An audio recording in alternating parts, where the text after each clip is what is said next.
Good morning. Get myself live on Instagram.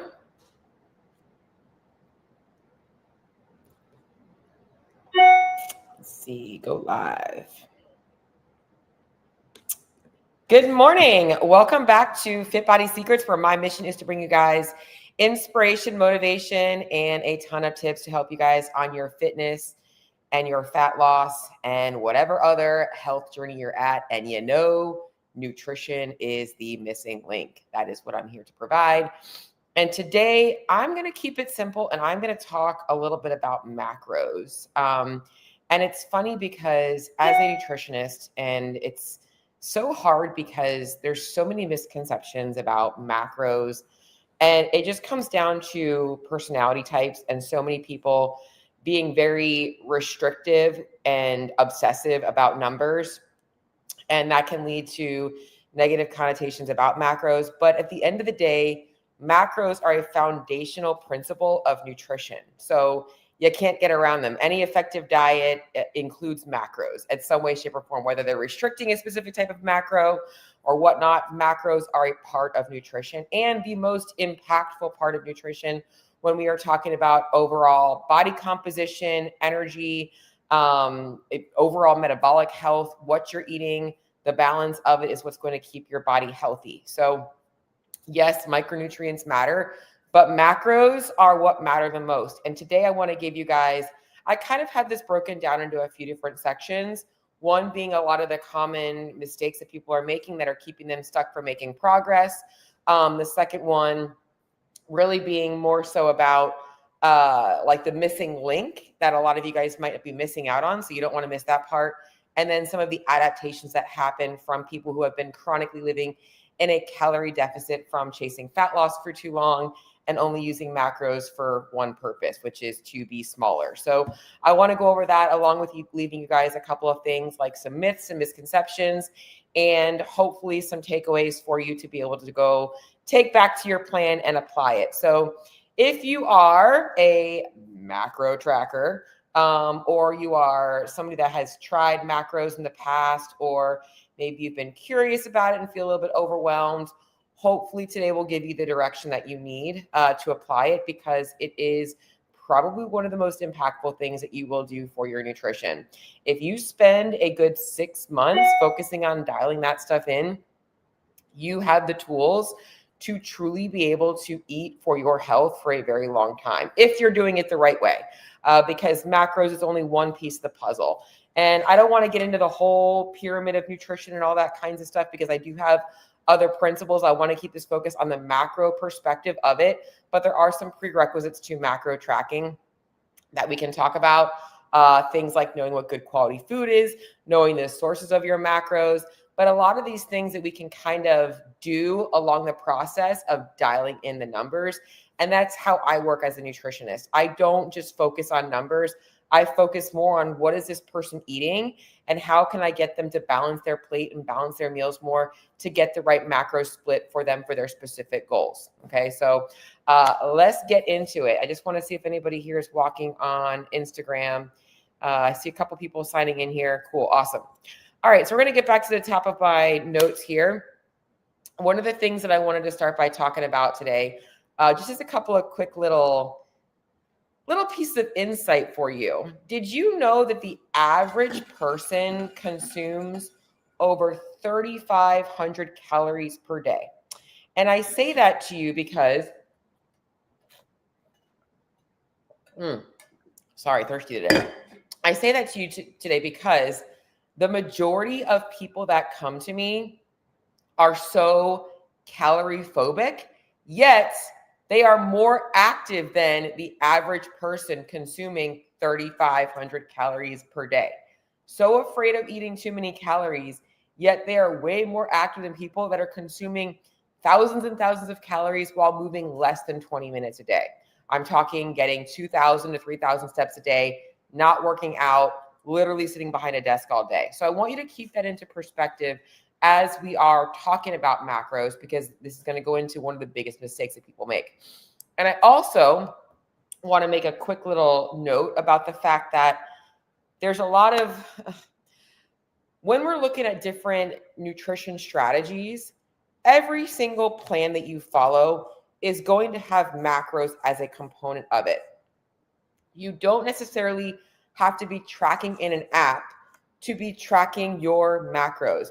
Any person, especially if your goals are body composition, performance, that tells you that they are not tracking macros, they might not be tracking macros in an app, but they are tracking their macronutrients some way, shape, or form. Whether it is they understand what a portion of protein looks like, they know what 40 grams of protein looks like, and they're eating structured, they're eating the same meals and snacks every single day on repeat, or they've done it long enough to be able to make changes to that stuff and knowing when they need to dial it back in. So I wanted to make sure I talked a bit about that. Now, if you are somebody right now, you've been tracking your macros and you feel like progress has stalled, or you've been tracking and you're not making any progress, I want to really break this down for you. And we're going to start by talking about why macros matter. Okay. So first and foremost, your macronutrients, we've got protein, carbs, and fats. These are not all that matter in your nutrition, but they are the most important things. Okay. Your protein intake is what's going to help fuel your muscle growth, making sure that you have enough protein available for immune function. It helps with your recovery. It helps with satiety. It helps keep your tendons and your ligaments strong. We need protein. We need amino acids. So making sure that you're getting enough protein in your diet is very important. Carbohydrates are your body's main source of energy. This is what fuels your day. This is what your body prefers to burn for energy. This is how we perform better in the gym. This is also what supports muscle growth. Okay. And then we do need fats. Fats are essential. Your body cannot make fats. We need fats to have healthy hormone function, brain function, and also for recovery, because fats can also bring down inflammation. Tracking your food before we even get into macros is a foundational principle or a foundational way for you to build awareness in what is lacking in your diet and what your nutrition habits are like. Okay. So we need to really make sure that we are looking at tracking your food. Now, a lot of people are like, well, can I just focus on calories? The problem with only focusing on calories, okay, well, a couple of problems, is if you're only focusing on calories, and really if you're only focusing on macro numbers, you get into this number game, and calories is very simple, right? I'm just going to eat 1,500 calories a day or 1,800 calories a day.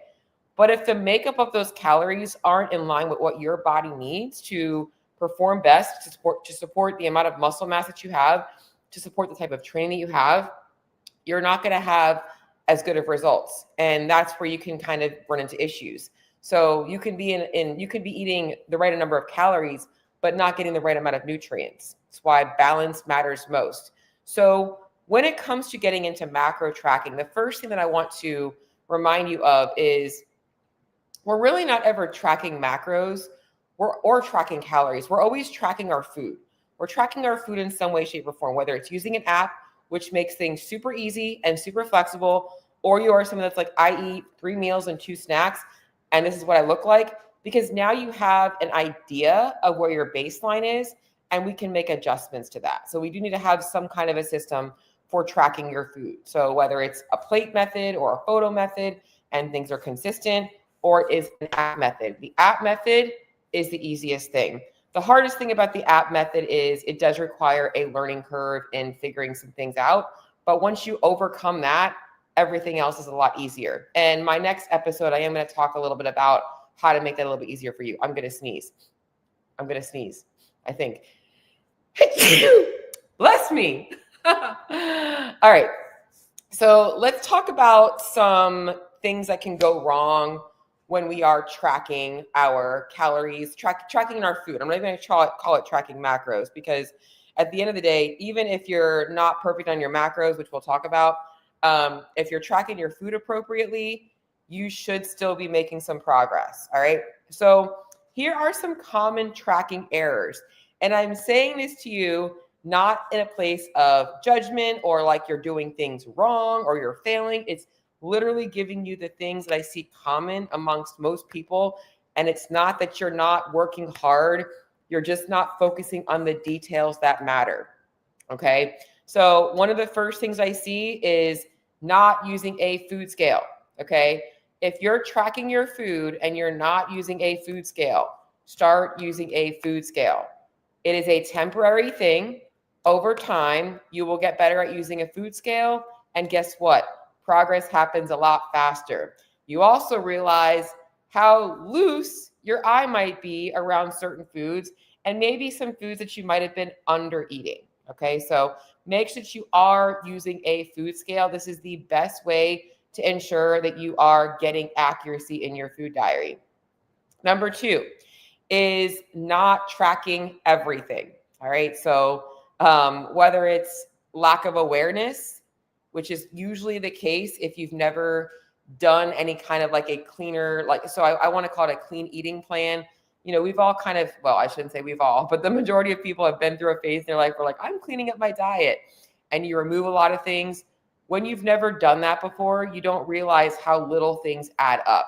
Okay. Or maybe you just don't think that those 100 calories here and there add up, but they do. Okay. So not tracking everything. Often common things that I see missed are things like coffee creamer, or sugar, oil when cooking, or even cooking spray if used too heavily, little extras throughout the day. So like you're making your meal and like you're popping a few in your mouth while you're making it, eating off of kids' plates. These are all very common things. All right. So, or maybe you're over on your macros and you don't want to track the stuff that's going to make you go over. All of that stuff ends up adding up. Another common error I see is when you don't have nutrition facts. Like, I have been doing this long enough to pretty much have a rough idea of what an ounce of protein has in terms of protein grams. You know, like knowing that stuff. If you don't have that stuff in your bank account here, up here, in your brain account, I'll call it, you do want to do a little bit of research, because sometimes the apps that you're using aren't very accurate. So for instance, MyFitnessPal, notorious for, if you type in like chicken breast, you'll get 10,000 different chicken breast options. And you're like, which one is the right one? Okay. Also, I would highly recommend Macros First. Macros First, if you don't already use Macro First and you would like to try Macros First, use code FitBodyRX and it will give you a 2-week premium trial. Super easy to use, very user-friendly. I love the fact that all of the, little plug for Macros First, all of the, like every entry has all of the different measurements. Always go in like grams or ounces to keep it simple for yourself, but making sure that you are using accuracy when you're tracking things. This is also common for people that are newer to this. You'll type in like, here's an example I just had this in my head, peanut butter and jelly sandwich, and they just find some generic entry. No, like, wheat bread, white bread, you know, how big were the slices, how much peanut butter, how much jelly. You got to take the components and weigh the components and put it all in there. The more ingredients, the more you have to do, right? Okay, so we want to make sure that you are doing accuracy with your tracking. Another common issue is just eating out too often. All right, so when we eat out, the majority of what you're eating out, there's a lot of hidden calories from fats. And obviously the portions are going to be very hard to consistently report accurately without having a food scale. And most people aren't bringing a food scale to a restaurant, right? Kind of going to be that oddball, like, let me pull out my food scale while I'm at the restaurant. Not necessarily something you want to bring in your purse, right? So just limiting your eating out can be helpful. And then another one that I think often gets overlooked, but is very, very common, is 2 things. Not being consistent on a weekly basis. So it might be you're tracking like, and you're sticking to your plan, maybe 2 or 3 days, but then there's 2 or 3 days where you're not, or not being consistent long enough. So you've only ever really given it maybe 2 weeks and then like something happened and you've never actually given it a full, 4 to 6 weeks of being consistent to be able to make adjustments. And that's probably the most important thing for everybody, is you need to have that consistency. And then the final thing I think that I feel like is a common issue with macro tracking and food tracking in general is the psychology behind it. So oftentimes people have a lot of guilt and shame when they're not tracking perfectly, when they go over their numbers, when they're tracking things that they can't be perfect with, when they're tracking foods they don't think they should be having. And none of that stuff is helpful. All right. We should be looking at food tracking like it's just data.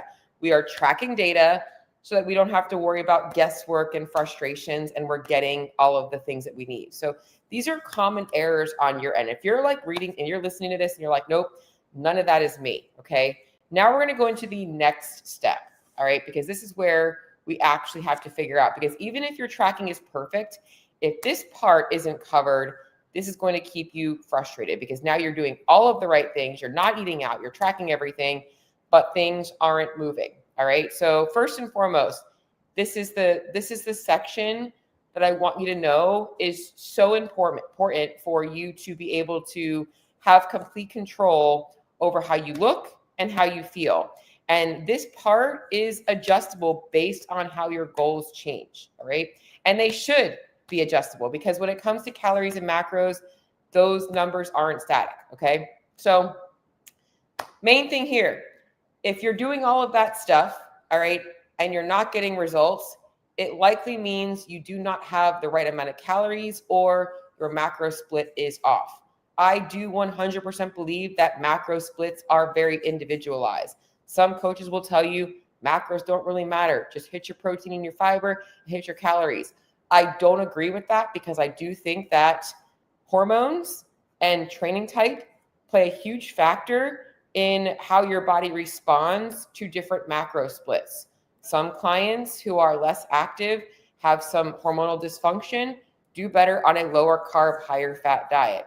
Clients that have a higher intensity in their training, they do tend to push themselves a lot harder, might do better on a lower fat, higher carb diet. Endurance athletes in a cut are going to do better on a lower fat, higher carb diet. Okay. So we want to look at having the right ranges, but also the right calories. Okay. Going to online calculators to setting your macros is not the best way to set your macros. It is a good way to start figuring out where a baseline is, but macros and calorie intake is something that you should take some time to actually set, built in by building a process, or by using a process. Here is where I'm at. So let me take a step back, because I got a little wordy there. All right. So there's two components to figuring out your calories and macros. You want to know what your current diet and training level looks like. So having like a little bit of a food audit. And then you also want to have a general idea of somebody what with your activity level should be consuming, and seeing where the mismatch is there. And then from there, we want to be tracking data and actually work to kind of match that. And then when we're matching it, figuring out what's going on with our body, what's going on with your weight, what's going on with how you feel, appetite, cravings, energy. And if appetite, cravings, energy are down, and you're where you need to be, maybe then it's, let me try and actually push things up a little bit more, because maybe my needs are a little bit higher than that calculation.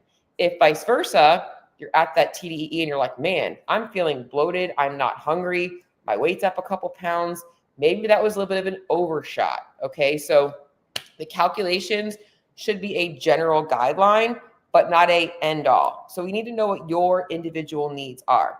Oftentimes, a lot of clients underestimate their total daily energy expenditure, whether it's they're looking at what their Apple Watch or their Whoop Band or their Oura Watch is telling them that they are actually burning, and just so deconditioned to knowing what it feels like to intuitively feed yourself enough food. Other things is not knowing how to adjust with changes in training, activity, or even progress. As you lose weight, or if you gain weight, your activities do change, or your energy needs do change. If your training is changing, whether it's the type of training you're doing, maybe you're doing more. So a lot of clients that I know that are going from like CrossFit to High Rocks may have a little bit higher energy needs as their output is going up. If you have an injury and you're laid up for a little bit, it's not, oh, I gained 20 pounds, so I injured. It's no, I need to adjust my nutrition as my activity level is changing. Okay. So we want to look at that kinds of stuff as well. Oftentimes I also see that, like I mentioned, there's a lot of mismatches in macros based on your needs. And this also comes from a little bit of intuition as well. So I am a big believer in intentional and intuitive eating together. So, and I say that because we can't just be intuitive and expect to make progress, because we are going to intuitively do what we've always done. And that's what's got us where we are right now, right? So if we're looking to change, there's got to be a level of intent. However, we have to be intuitive on how that feels and if we're getting the positive benefits on it. We can't just always be a robot.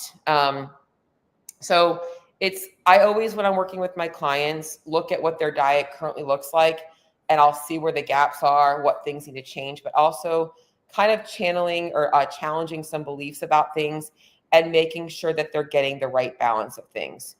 And I think the last thing here is, when you are making these adjustments, you want to make sure that we're making small tweaks, not always trying to overhaul things. And that is why I mentioned, when we're looking to set calories and macros, we are always looking to start with, like, let's take a look at what's going on with your nutrition first before making big changes. That usually does help a ton. Okay.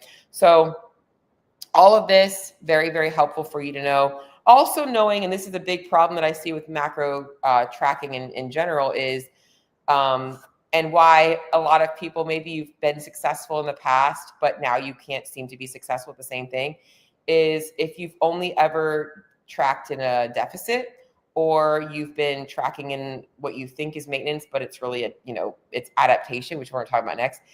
You get stuck and you feel frustrated because what worked then isn't working now. And we're going to kind of shift into that now. Okay. So the final piece here is that for a lot of people, when they go into macro tracking, it's for one purpose. It's, I really need to lose weight. I want to lose weight. I want to lose body fat. I want to get leaner. And what happens is you do start to make some progress. But if you've been in a calorie deficit for too long, metabolic rate does go down. Appetite does creep up. You'll often see a stall in progress. Maybe you're a little bit hungrier. Maybe your energy is a little bit lower. Maybe you're a little bit more injury prone.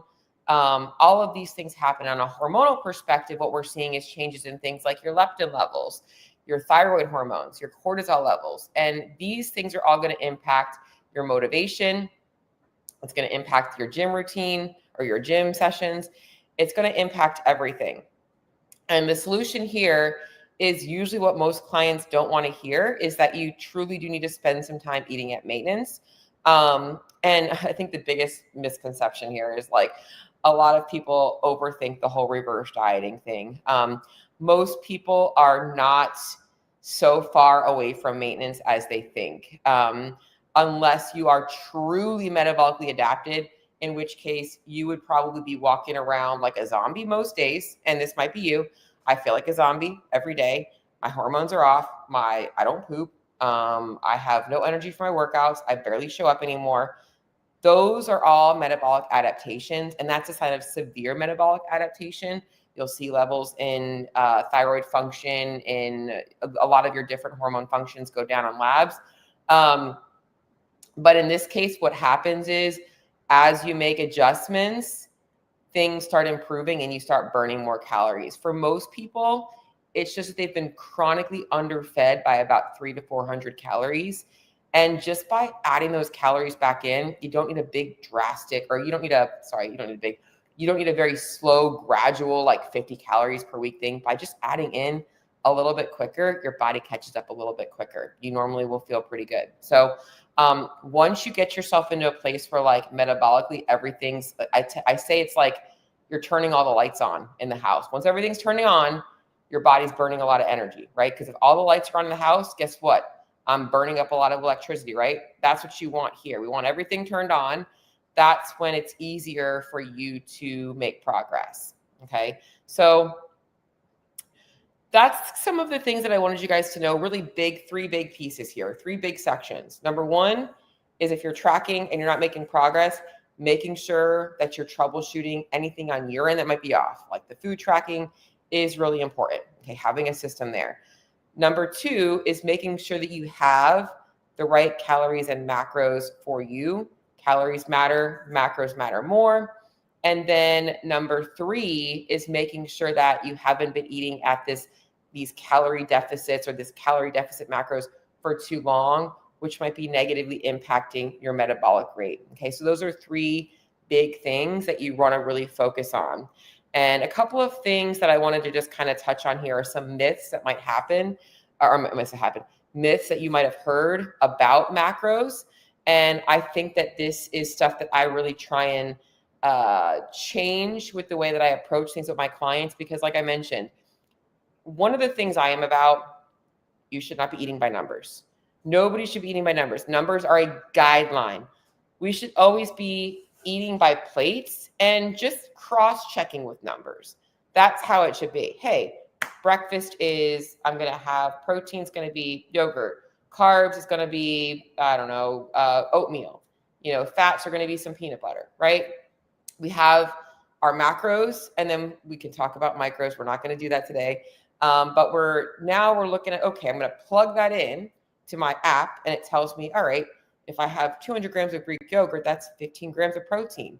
My oats, that's about 30 grams of carbs. The berries that I'm going to add about 10 more grams of carbs. The nut butter is about 15 grams of fat. So you can kind of see the balance of that meal, right? And at the end of the day, you could take a look at, okay, like this number or this meal wasn't high enough in protein. Maybe I need a little bit bigger portions. Now you're learning things. And we're going to talk about this stuff in my next episode. But one of the things that I want to bust as far as myths go is that your macros need to be perfect. Okay. Like, I will be honest, I am the least perfectionist with macros. I give my clients very big ranges, and I focus on, do their meals look mostly balanced? Like, that's the main thing. All right. So for most of you guys, you have to realize that real life means you're going to have a lot of variables. Sometimes you might have a higher fat breakfast and a lower fat lunch. It all averages out, right? But I do look at the balance of your meals, making sure that you're getting a little bit of everything at your meal so that you're feeling satiated. Number 2 is that a lot of people get stuck in this thing of, I have to track my food forever. And that should not be the case. If you like tracking your food, track your food. I'm a tracker. I track a lot of data though. I'm a data nerd. I'm trying to get better about tracking my finances right now, but I do track my food. I don't track it with obsession though. I'm not about being perfect. I mostly just keep tabs of things. In fact, that's helped me a lot, because right now I'm actually changing up my nutrition to gain a little bit of weight, going into a surplus. So it's easy for me to adjust because I know where I'm currently at. Okay. So you don't have to track your food forever, but it is a tool. It builds awareness, and it will allow you to always have something to go back to if things aren't going in the right direction. And then I think the last myth is that if you're not losing weight, that it's not working. Okay. So if you are truly doing all of the right things, it should be working. If it's not working, it means that there's something off with the amount that you're eating, or there's other inputs that might be impacting the only data point you're looking at, which is the scale. Okay. So we want to know how to track trends on the scale and know when to make adjustments to things. All right. So it's not so much about your daily data points. It's how your daily data points add up over time. And we're looking at trends and seeing where your calories have been and your macronutrients have been, and making adjustments to that stuff as well. Okay. But things like sleep, stress, metabolism, your training, inflammation, where you're at in your cycle, all of that stuff is going to matter. So we want to make sure we're looking at all of that kinds of stuff. Okay. So now I want to give you guys some just practical takeaways here for you guys to leave with as I'm closing up shop today. A couple of things that might help you to get started is, if you're like, man, I'm not tracking, but I stopped tracking because I wasn't making progress. The first thing that I would do, and this is even if you are tracking, is get away from numbers at all right now. Like, just get away from looking at numbers and focusing on meal structure and how many times a day you like to eat, along with balanced meals. All right. So like focusing on those 3 things. So maybe it's, I wake up hungry, I have to eat first thing. And then I get hungry around 10 a.m. And then I'm hungry around 12. And then I'm hungry around 4. And then I'm hungry around 6. So you like to eat 5 times a day. All right. How much at each meal do you need to eat to keep you satisfied until your next meal? Right. So looking at that next. All right. So we're looking at the basic stuff there and not even thinking about what some app tells you that you should be eating or what you think you should be eating or worried about anything. And just track and build meals based on the amounts of foods that feels good to your body. All right. Track your patterns, track your feedback. If you do that, that will help you a ton. Also, how much does your food vary from day to day? All right. Are you someone that's like, I eat pretty much the same thing all week, or are you changing things from day to day? And then the next thing from there is we will be able to take that data and assess where you are and where you want to be. Okay, so here's where you're at. Where do you want to get to? Here's what your nutrition looks like. Here's what your goals are. We can match things together, figuring out what your body actually needs to make progress happen.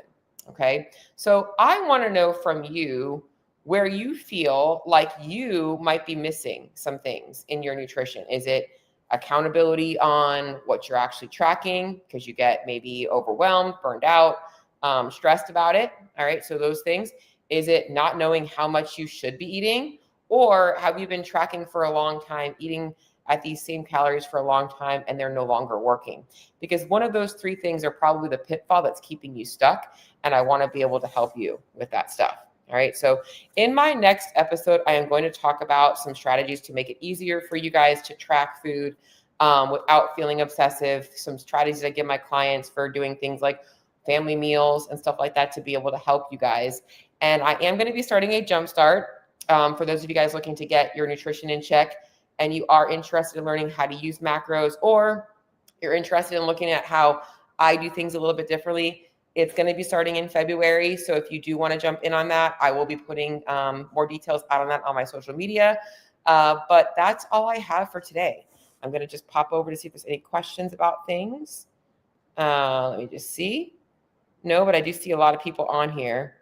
If any of you guys do have any questions about anything, please feel free to pop it up on the chat here, whether you're on Instagram or YouTube or Facebook. Anybody have any questions?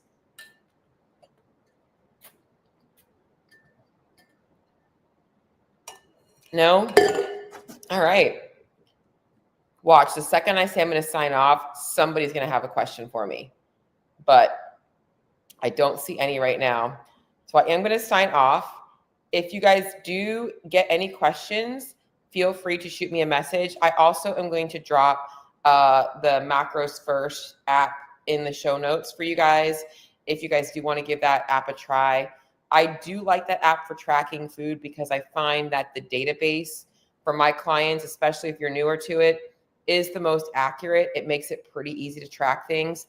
And that's the one that I use. It's also very easy to create recipes. So Macros First. If you use code FitBodyRX, you can get I think it's a 2-week premium trial. So, all right. I am going to sign off. I hope you guys all have an amazing day, and I will talk to you guys all on the next episode. Bye.